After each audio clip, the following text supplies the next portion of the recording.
Americans are living longer than ever, and if we are prepared for the future, we can lessen the burden on our family and ensure that we are receiving optimal care. The preparation process can be a daunting task and requires careful consideration for all parties involved. If you are not currently going through this, it's almost certain you know someone who is. Throughout this series, you will get the tools to best support your aging family members and their caregivers with compassion and dignity, all while empowering them to make the best choices. Moving your loved one from the house they've lived in for years to an assisted living community can be filled with joy and excitement to start a new chapter in a place where they can worry less about maintaining a house and do more living. It can also be a time of stress and worry for the entire family. This segment will show you the different ways to make the act of moving a positive experience.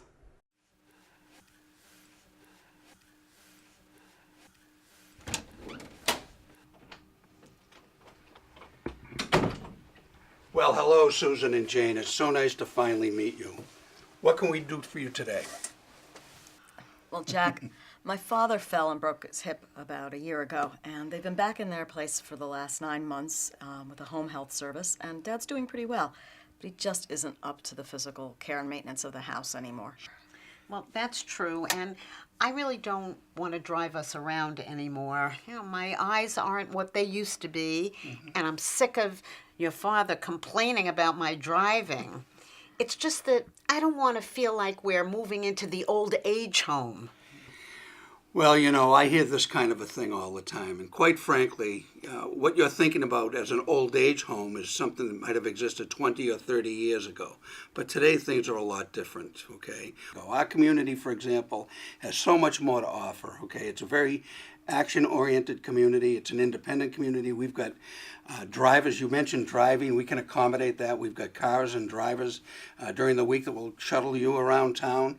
We've got walking trails. People have pets. We've got a number of people that have dogs and cats and so forth. And we've got a raised gardens. We've got a wonderful auditorium. We have chorus groups. We have lecturers come in from outside. We've got professional athletes that come in and speak.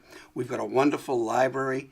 There really is so much to offer today, and there's so much diversity in the community in terms of activities and people you'll meet that, quite frankly, you're not moving out of anything, you're really moving into something. There's quite a bit here to offer you. Well, that sounds wonderful, Mom, and it's close enough to me that we can come visit you anytime you want. I like the sound of that. Could we go and look at a place? I just want to make sure our living space is homey. So why don't we do that? Why don't we take a walk around the community? I'll show you the common areas and a number of our apartments, okay?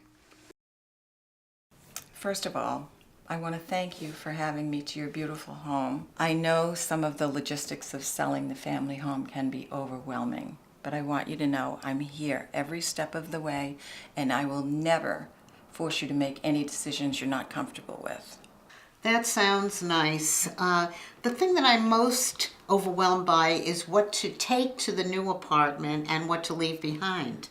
Well, we have a network of professionals, and I can assure you I will get in contact with the best senior move manager and have her or him call you. I'm not looking forward to having strangers in my house, and I don't want the neighbors knocking on the door and peering in either. Well, that's a very common request, Mr. Jones. We don't advertise the house with the sign out front, and we don't put a locked up box on the door because we don't want people knocking on the door and bothering you. The only person showing the house will be me. Well, obviously we want to sell it for top dollar. Mom and Dad are going to need that money for the new apartment. But what if there are changes or renovations that need to be made? Well, we have a network that includes elder law attorneys, senior move managers, contractors, health, home care assistants. You name it, we have a nice working relationship with them, and it's really a team approach. This has been here longer than you, Susan. Why would I just throw it out? It's priceless. We're not going to throw it out. We're donating it. Okay, if it means that much to you, I'll take it home and put it on my coffee table, and then I'll throw it away. Fine, you are the boss. Hi, ladies. How's everything going over here? Can I help you decide what box to put this in, Jane? Sure. And what about that cup and saucer? Is that something you think you want to take with you? Being the caregiver may seem at times very stressful and isolating. Here are some tips to use in order to maintain a healthy frame of mind. When topics become uncomfortable to discuss, try to maintain respect. You will feel better about the conversation when you look back at it, knowing you remained calm and did not get defensive.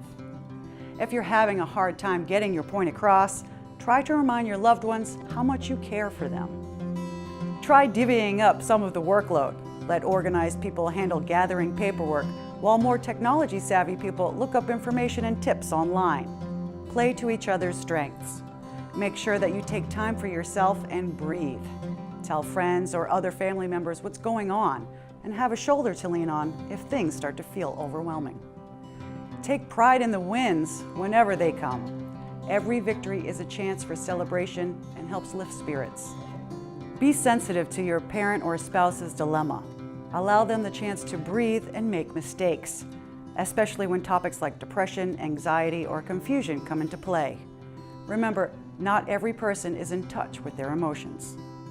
And finally, try to find the humor in the situation. Laughter can boost your mood and help you push through the tough times.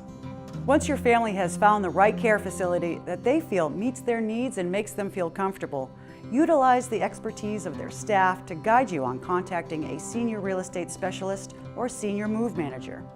When interviewing these companies, ask for their experience, credentials, and fees.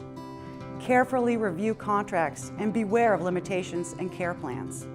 Ask for references and find a team that works exclusively with the senior population. It really does make a difference. Trying to make the transition alone can sometimes cause more strain on a family than necessary. For more information, please go to the NVCC website and search through our members. Thank you for watching.